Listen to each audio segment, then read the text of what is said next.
우리의 신앙 고백을 보면 성부 하나님에 대한 고백이 있고 성자 하나님에 대한 고백이 있습니다. 거기는 이제 내용들이 있죠. 그런데 성령님에 대해서는 성령을 믿사오며 그리고 간단하게 끝나는 것처럼 보입니다. 그래서 어떤 분들은 신앙 고백이 너무 성령 하나님에 대해서는 무시하는 것 같다라는 말을 합니다. 그런데 여러분들이 그 찬송가 앞에 나오는 그 신앙 고백을 자세히 읽어보면요, 어떻게 되어 있는 거 아니? 성부 하나님과 성자 하나님까지 고백을 하고 피어리드가 찍힙니다. 그 다음에 성령 하나님으로부터 시작하면서 성령을 믿사오며 거룩한 공회와 성도가 서로 통하는 것과 그러면서 쭉 나오는 것은 다 콤마로 연결되어 있어요. 그러면 그게 무슨 말인 거 아니? 지금 성령 하나님은 성령을 믿사오며로 끝나는 것이 아니라 그 위에 거룩한 공회와 성도가 서로 통하는 것과 죄 용서와 주님의 다시 오심 그 모든 것들이 성령님의 사역과 연결되어지는 것으로 봐야 된다는 거예요. 그래서 그것을 여러분들이 오늘 가서 한번 잘 보세요. 보면 성령님의 사역이 이렇게 이어지는구나라는 것들을 알 수가 있습니다. 325년에 주후 325년에 니케아 회의라는 것이 열리게 됩니다. 여기에서 이 회의는 굉장히 중요한데 삼위 하나님에 대해서 많은 논쟁을 하고 결정을 하는 회의가 니케아 회의입니다. 그래서 이 회의가 끝나고 난 다음에 니케아 신경이 발표가 되어지는데 거기에 보면 성부 하나님, 성자 하나님을 말씀하시고 그 다음에 성령 하나님을 소개하면서 우리 신앙 고백과 아주 유사하게 성령님의 이후에 거룩한 공회, 교회에 대한 이야기, 성도의 교제에 대한 이야기, 그 나머지 것들은 예수님이 승천 이후에 있었던 성령님의 일로 이렇게 정리해 놓고 있는 것을 볼 수가 있습니다. 그래서 우리 신앙 고백이 지금만 그런 게 아니라 벌써 325년부터 시작되어진 신앙 고백이 그렇게 연결되어진다라는 겁니다. 그래서 우리가 그것을 알고 신앙 고백이 성령님에 대해서 간단하지 않다는 것을 여러분들이 알면 좋겠습니다. 그래서 이렇게 성령 하나님에 대해서는 우리가 익숙하지 않기 때문에 이것은 제가 한 3번에 걸쳐 가지고 이번 그 다음에 걸쳐서 좀 더 자세하게 좀 설명을 하려고 합니다. 자, 여기서 성령 하나님은 교회와 연결되어져서 굉장히 많은 일들을 하십니다. 그래서 거룩한 공회와 이 정확한 말은 거룩한 공교회와라는 그런 말이에요. 그러면 교회가 뭔지를 먼저 좀 알 필요가 있어요. 우리가 교회에 대해서 너무 잘 알잖아요. 잘 아는데 제가 다시 한번 좀 정리를 하겠습니다. 이 교회라는 단어가 그 헬라어에 보면 불러냈다라는 그런 뜻이에요. 불러냈다. 그리고 대중의 회합이다라는 그런 의미가 있습니다. 이 단어가 어디서 나왔는 거 아니? 새로 만들어진 단어가 아니에요. 고대 그리스 아테네에서는 굉장히 민주주의가 발전을 합니다. 그러면서 아테네는 의회를 만들어서 그 시절에 벌써 의회, 오늘날 의회 국회를 만들어 가지고 거기서 법을 만들고 재판도 하고 중요한 정책들을 그 의회에 모인 사람들이 했어요. 근데 그 의회에 모인 사람들을 어떻게 뽑았느냐? 요즘처럼 투표한 게 아니라 제비를 뽑았어요. 제비를 추첨을 해가지고 사람을 들어와서 그 의회가 만들어지고 그 의회에서 역할들을 했는데 그것을 민회라 그러는데 그 민회라는 헬라어 단어가 에클레시아라는 겁니다. 그래서 이제 성경을 쓰면서 교회라는 단어가 어떻게 하면 가장 사람들 가운데서 이 교회라는 단어를 잘 알 수 있을까라는 단어를 쓸 때에 그 아테네에서 썼던 민회 에클레시라는 단어를 가져와서 교회에게 사용했다는 겁니다. 자, 그런 면에서 여기서 교회라는 단어를 에클레시아로 받아들인 이유가 무엇인고 하니 불러냈다라는 그런 의미가 있다는 거예요. 사람들 속에서 불러내어서 무슨 일인가를 하는 모임, 그런 면에서 이 교회라는 단어가 나오게 되었습니다.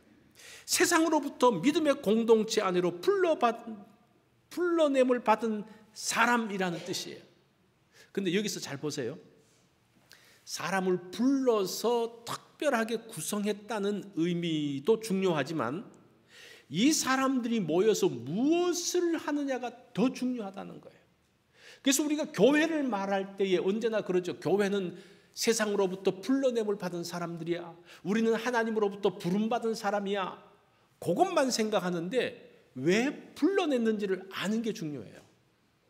그죠? 이 에클레시아라는 아테네에서 이 사람들이 에클레시아로 불러와서 무슨 일을 하느냐, 왜 이 사람들을 모았느냐, 그게 중요하다는 거예요.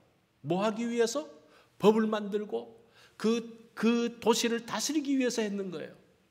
그래서 베드로전서 2장 9절에 보면 그 에클레시아 교회가 무슨 역할을 하는지를 보여주고 있습니다. 너희는 택하신 족속이요. 그렇죠? 불러낸 사람, 택하신 사람인데 왜 불러냈느냐? 이는 너희를 어두운 데서 불러냈죠. 그의 기이한 빛에 들어가게 하신 이에 아름다운 덕을 선포하게 하려 하심이라. 왜 불러냈습니까? 왜 교회로 불렀습니까?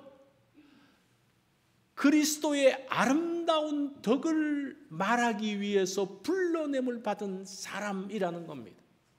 그래서 사람들이 그냥 특권만으로서 나는 부름받은 사람이야, 나는 구원받은 백성이야, 거기서만 머무르는 것이 아니라, 그것도 중요하죠.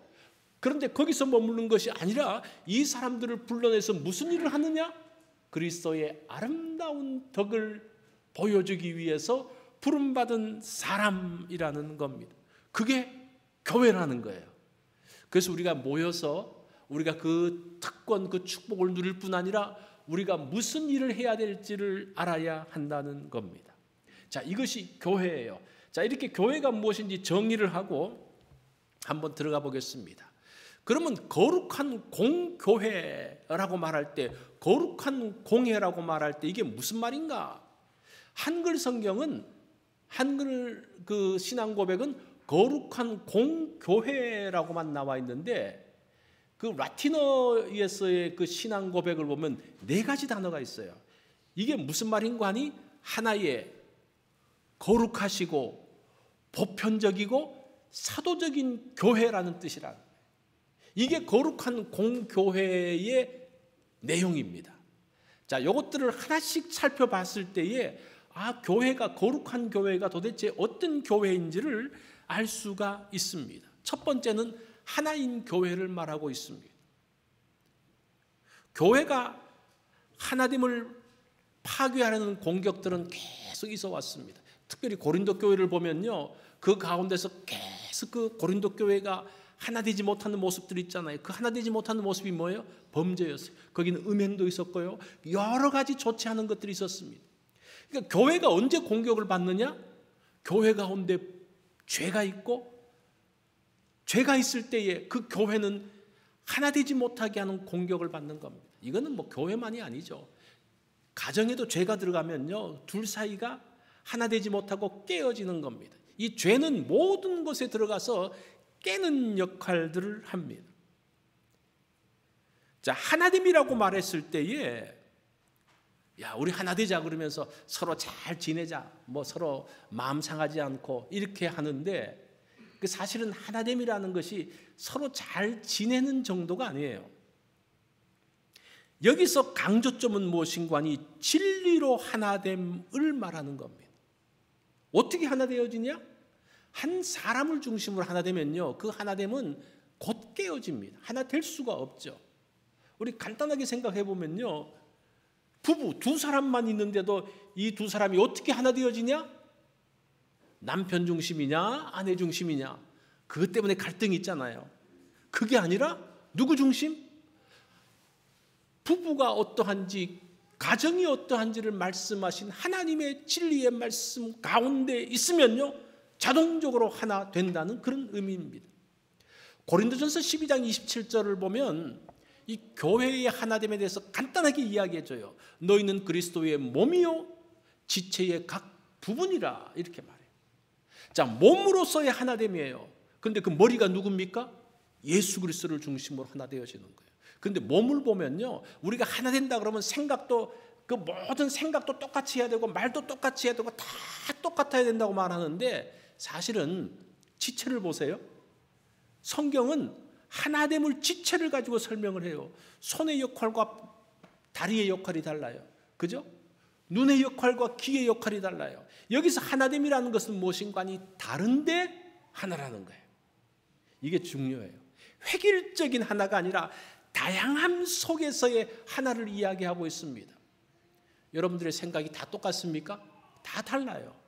관심이 다 달라요. 그러면서 조화가 그러면서 몸이 작동을 하는 거예요.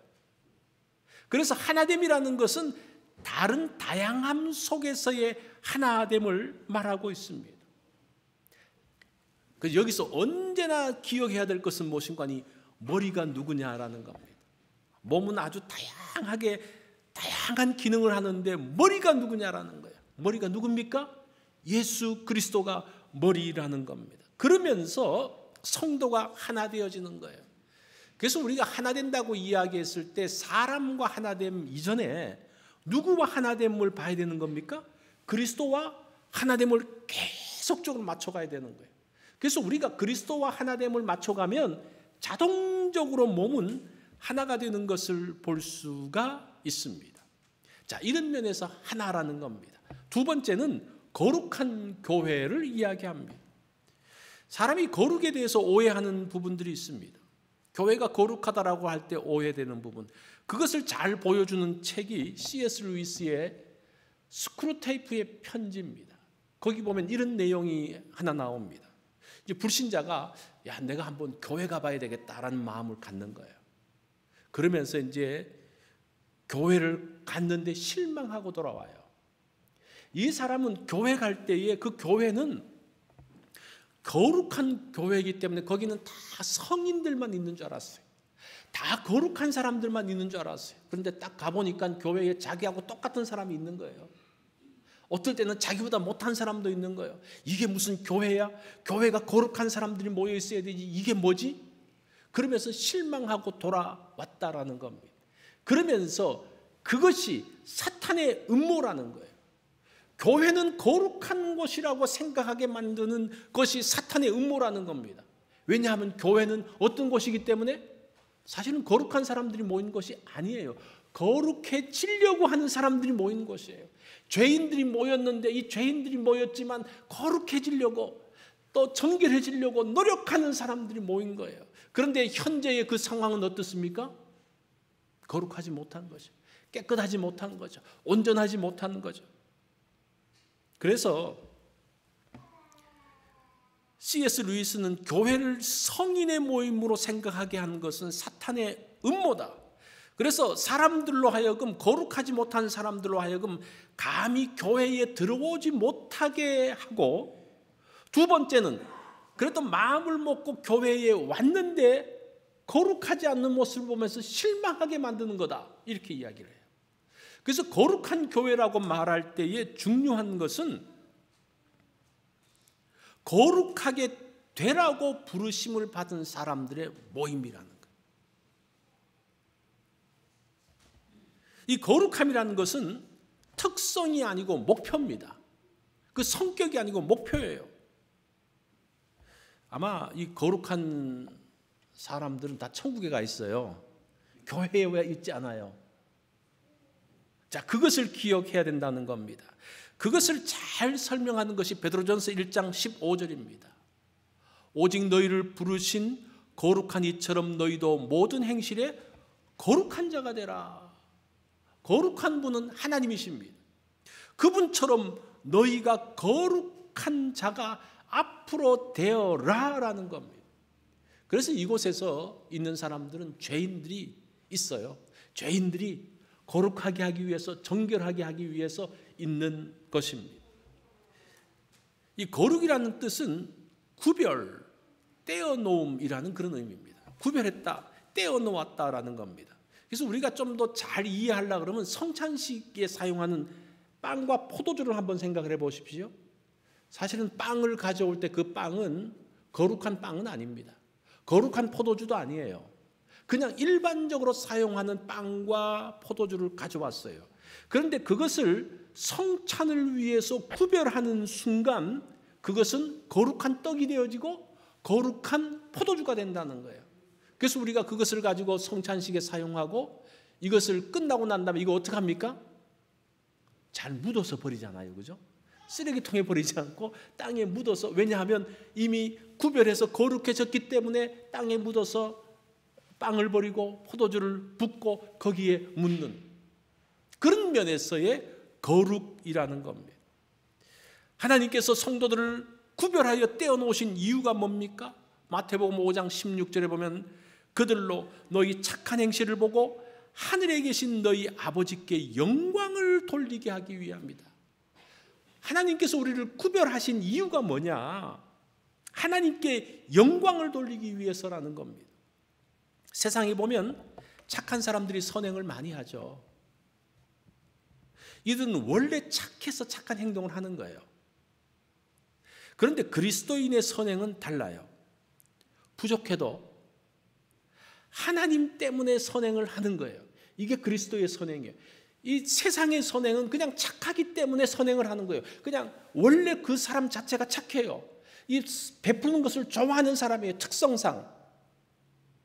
그러면서 선행을 베풀어요. 그러면 그 선행을 베풀고 난 다음에 그 영광, 그거는 다 누가 받습니까? 그 사람이 다 받아요. 그죠? 그런데 그리스도인의 선행은 무엇인가 하니 원래 베푸는 특성이 많지 않아요. 부족해요. 그럼에도 불구하고 하나님께 영광을 돌리기 위해서 선행을 해요. 그렇기 때문에 원래 내 것으로 하는 것이 아니기 때문에 그 선행의 영광은 누가 받습니까?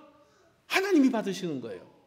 그것이 달라요. 그런데 눈으로 봐서는 그게 잘 구분이 안 돼요. 그렇죠? 구분이 안 되죠. 이것이 거룩의 모습이라는 겁니다. 선행은 자신의 착함을 드러내는 것이 아니라 하나님의 영광을 위해서 드러내는 것, 그것이 거룩의 모습이라는 겁니다. 자, 이 거룩의 개념을 우리가 그렇게 정리하지 않으면 우리가 계속 이 거룩이라는 것 때문에 계속 혼돈할 수밖에 없습니다. 그래서 이 교회는 어떤 교회라는 겁니까? 거룩한 교회가 되어진다는 거예요. 세 번째는 공교회를 이야기하는 겁니다. 이 공교회에 대한 오해가 굉장히 많은데 이 공교회라는 단어가 캐토릭이라는 단어를 써요. 헬라어로. 캐토릭 에클레시아라고 이게 쓰기 때문에 사람들이 이렇게 그 오해를 하죠. 아, 이거는 이 신앙 고백은 캐톨릭의 것이다라고 말합니다. 그런데 이 캐톨릭이라는 단어가 보편적인 캐톨릭케라는 단어가 보편적인이라는 뜻이에요. 이제 그 단어를 캐톨릭이 갖고 온 거예요. 아, 우리는 이 단어를 우리 교회의 특징으로 쓸 거야. 그러면서 갖고 와서 캐톨릭 교회가 되어진 거예요. 통일교, 이 통일이라는 단어가 얼마나 좋은 단어입니까? 그 통일이라는 단어가 누가 가져갔어요? 이단인 통일교가 갖고 왔어요. 그래서 이 통일이라는 말만 하면 자꾸 이렇게 이단이 떠올라요. 교회에서 통일을 강조하면 자꾸 이단이 떠올라요. 해방이라는 단어, 해방이라는 단어처럼 이게 중요한 단어가 어디 있습니까? 이게 이제 구속사적으로도 굉장히 중요한 단어인데 그 단어를 진보주의 신학자들이 갖고 갔어요. 그러니까 교회 내에서, 보수적인 교회 내에서 해방이라는 단어를 쓰면 저 사람 해방시당 하는 게 아니야, 뭐 이런 식으로 떠오르는 것처럼. 그래서 우리가 어떤 그 단어를 가지고 어떤 것을 어떤 형태다라고 말해서는 안 된다는 거예요. 자, 여기서 캐톨릭인 공교회는 보편적인 교회라는 말, 이 말이 무슨 말인가 하니 교회의 보편성을 말합니다. 제가 다시 좀 설명을 드리면 교회의 복음이 시간적으로 공간적으로 어디서나 진실되고 유용하다는 그런 뜻이에요. 1세기에 있었던 초대교회에 있었던 그 복음과 21세기를 사는 우리들의 복음이 똑같이 보편적이다라는 그런 뜻이에요. 시간적으로. 그 다음에 이것이 공간을 넘어서, 이게 골로새서 3장 10절과 11절에 잘 설명을 하죠. 새 사람을 입었으니, 그러면서 뭐라고 말합니까? 거기에는 헬라인이나 유대인이나 헬라파, 무할레파, 야만인이나 스고디아인이냐 종이나 자유인이냐 차별이 없다. 헬라 지역에서의 복음이나 유대 지역에서의 복음이나 야만인 땅에서의 복음이나 스고디아인의 땅에서의 복음이나 어느 지역에 있든지 그 복음은 똑같은 것이다라는 말이 교회, 보편적인 교회라는 말입니다. 그래서 우리가 있는 그 복음들이 시간을 넘어서 공간을 넘어서 똑같은 효력들이 발생하는 것들을 말하고 있는 겁니다. 그것이 공교회라는 개념이죠. 자, 그리고 사도적인 교회라고 이야기했을 때에 이게 사실은 보편적인 교회를 좀 더 자세하게 설명해 주는 것이 사도적인 교회라는 겁니다. 이게 보편적이 될 수밖에 없는 것이 사도적이기 때문이라는 거예요. 모든 교훈과 사명은 사도에게서 나온다. 그런데 이거를 오해하면 사도를 굉장히 중요하게 생각해요. 그게 이제 캐톨릭 교회가 그러죠. 캐톨릭 교회는 사도의 첫 번째 사도의 베드로를 첫 번째 교황으로 세우고 우리의 그 사도성은 우리가 갖고 있다라고 말하고 있습니다. 그런데 사도적인 전통이라는 것은 사도의 교훈, 사도가 말했기 때문이 아니라 사도의 중요점은 무엇인가 하니 예수님으로부터 직접 말씀을 들은 사람이라는 의미에서 사도적이라는 거예요. 무슨 말인지 알겠죠? 사도의 초점은 예수님으로부터 받았다라는 겁니다. 사도행전 2장 42절을 보면요, 이렇게 말합니다. 그들이 사도의 가르침을 받아 서로 교제하고 떡을 떼며 오로지 기도하기를 힘쓰니라. 자, 여기서 사도의 가르침을 받았다는 것은 뭐 베드로가 이야기하는 메시지, 요한이 이야기하는 메시지를 말하는 게 아니죠. 예수님으로부터 사도가 받았던 그 말씀을 듣고 그것을 가르쳤을 때에 그들이 교제하고 떡을 떼며 함께 했던 그러한 모습들을 말하고 있습니다. 예수님의 지상명령이 있습니다. 이 명령에 따라서 사도들이 움직였습니다. 지금도 우리가 그 예수님의 지상명령을 따라서 우리가 각 지역으로 선교지로 가고 있어요.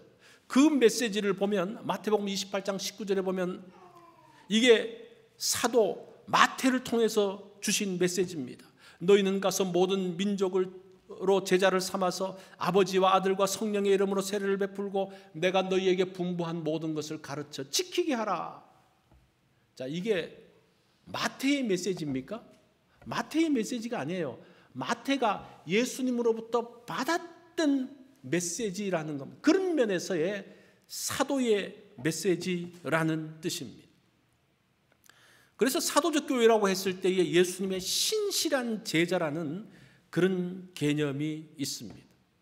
그래서 우리가 사도적 교회라고 했을 때에 예수님의 말씀이 그대로 전파되어지는가를 봐야 된다는 겁니다. 자, 이 네 가지를 설명했는데 제가 이번 설교는 전에와는 다른 하기 때문에 조금 딱딱할 수 있지만 그러나 굉장히 중요한 개념들이 있어요. 그래서 이것들을 여러분들이 머릿속에 딱 넣어두면 우리의 신앙이 견고하게 서짓고 우리 교회가 어떤 교회인지를 알 수 있게 됩니다. 자, 그러면서 거룩한 공회와 성도의 교통, 이 교통이라는 말은 교제한다는 말이에요. 성도의 교제는 거룩한 공교회가 가지고 있는 내적인 모습입니다. 거룩한 공교회는 어떤 모습을 갖고 있느냐? 성도가 서로 교통한다는 겁니다. 성도의 교제, 이 중요해요. 이 성도의 거룩한 교제는 거룩한 사람의 교제가 아니었죠. 죄인인데 거룩해지려고 예수님을 닮아가려고 하는 사람들의 모임입니다. 그래서 이 교제라는 것은 코이노니아, 함께 나눈다는 의미가 있습니다. 근데 뭐를 나누는가? 두 가지를 나눠요. 첫 번째는 감정이나 정서를 나누고 있습니다. 로마서 12장 15절 말씀 같이 한번 읽어볼까요? 시작. 높은 데 마음을 두지 말고 즐거워하는 자들과 함께 즐거워하고 우는 자들과 함께 울라.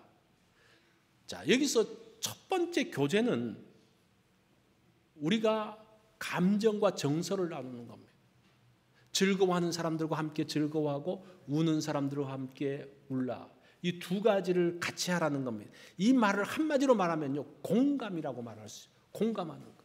그 사람의 상황에 대해서 공감해 주는 겁니다. 그런데 이게 어떤 게 더 어려울 것 같아요? 즐거워하는 자들과 함께 즐거워하는 게 어려울 것 같아요? 우는 자들과 함께 우는 게 어려울 것 같아요? 사실은 우는 자들과 함께 우는 것은 좀 뭐라 그럴까, 마음이 그냥 가요. 참 힘들구나, 어렵구나, 마음이 가는데, 즐거워하는 사람들하고 즐거워하는 거는 나는 힘든데 저 사람만 잘 돼, 저 사람만 즐거워해. 그러면 내 마음 가운데 어때요? 공감해주고 싶은 마음이 좀 떨어져요. 근데 즐거워하는 사람하고 같이 즐거워하며 축복하는 게 훨씬 어려운 것 같아요. 그죠? 물론 둘 다 쉽지 않지만 우리가 봤을 때에, 자, 그런 면에서 같이 공감해주고 축하해주는 거, 그게 성도의 교제라는 겁니다. 두 번째는 필요를 나누는 겁니다. 나눔은 공감으로 끝나지 않고 필요를 나누는 것까지 나가야 됩니다. 사도행전에 나오는 교회는 물건을 통용하며 각 사람의 필요를 채워주고 있습니다. 히브리서 13장 16절을 보면 오직 선을 행함과 서로 나누어 주기를 잊지 말라. 하나님은 이 같은 제사를 기뻐하신다. 보세요. 선을 행하고 나누는 것이 하나님께 드리는 제사라고 이야기합니다. 제사는 기쁘게 하는 거잖아요. 하나님을 기쁘시게 하는 거잖아요. 무엇이 기쁘게 하는 거냐? 선을 행하는 것과 서로 나누어 주는 것이 하나님을 기쁘게 하는 것이라고 말합니다. 이것이 거룩한 교회에 있어야 될 모습이라는 겁니다. 자, 우리가 교회에서 이제 예배 드리고 난 다음에, 마치고 난 다음에 식사하면서 뭐가 있어야 됩니까? 이 두 가지가 있어야 된다는 거예요. 감정적으로 공감해 주는 부분 하나, 두 번째는 필요를 채워주는 부분 하나, 이 두 가지가 우리가 함께 있어야 되는 일입니다. 그래서 공감하는 것들을 좀 많이 해주면 좋을 것 같아요. 자, 하나님께서 우리에게 이제 지역교회를 세우셨습니다. 이 지역교회의 모습은 어떻게 됩니까? 어떤 것이 거룩한 공교회의 모습입니까? 교회 공동체는 삼위 하나님과 함께 교제하는 거예요. 우리가 이 교회에 성경을 보면 이 교회가 하나님과 계속 함께, 삼위 하나님과 함께하는, 에베소서 2장 19절에 보면 하나님의 권속이라 그래요.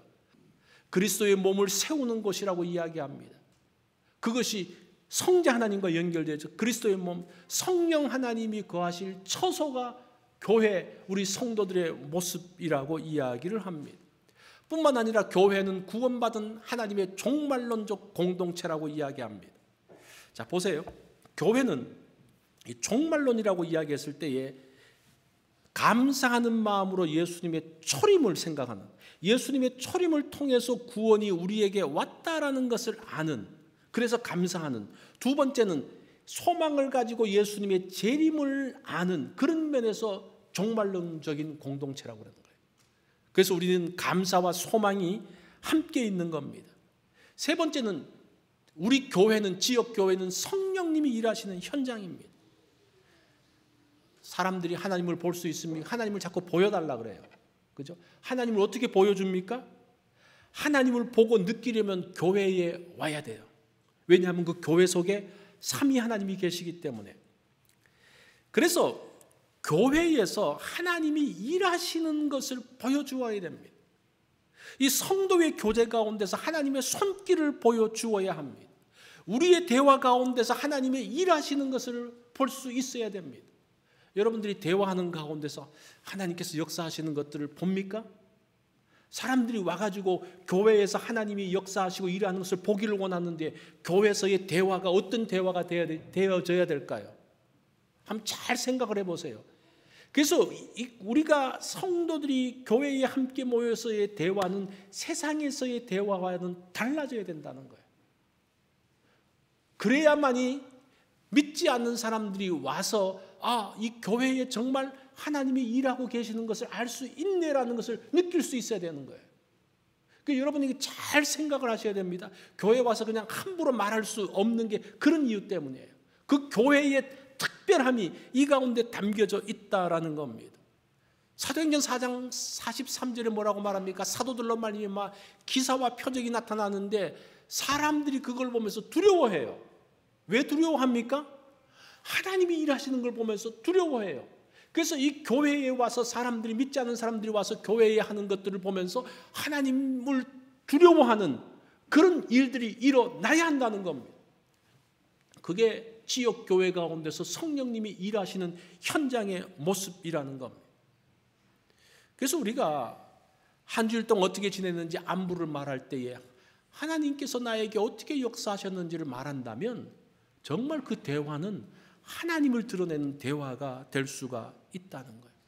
고린도전서 14장 24절을 보면요, 그러나 다 예언을 하면 믿지 않는 자들이 와서 그 마음에 숨은 일들이 드러나게 되므로 엎드려 하나님께 경배하며 하나님이 참으로 너희 가운데 계신다 전파하리라. 여기서 예언이란, 이 방언과 예언에 대한 이야기를 하면서 하는데, 예언이라는 말은 일종의 설교라고 말할 수가 있는 것 같아요. 그 설교 말씀을 들으면서 믿지 않는 사람들이 그 속에 있는 죄가 드러나면서 하나님 앞에 회개하게 되어지고 돌이키게 되어지고 또 하나님을 경배하면서 돌아가게 되어지는 그러한 일들이 일어난다는 겁니다. 그래서 교회에서 전해지는 말씀은 하나님 말씀을 전하고 하나님이 역사하신 것들을 전해야 된다는 거예요. 교회의 자랑, 내 자랑이 아니라 하나님을 높이고 그리스도를 알리는 그 일들을 해야 한다는 거죠. 그것이 지금까지 존재하는 거룩한 보편적인 교회의 모습이라는 겁니다. 자, 성령 하나님은 지금도 우리와 함께 하십니다. 우리 교회에서 하나님의 일을 하십니다. 우리는 초대교회에서부터 시작되어진 거룩한 보편적인 교회의 모습을 간직해야 됩니다.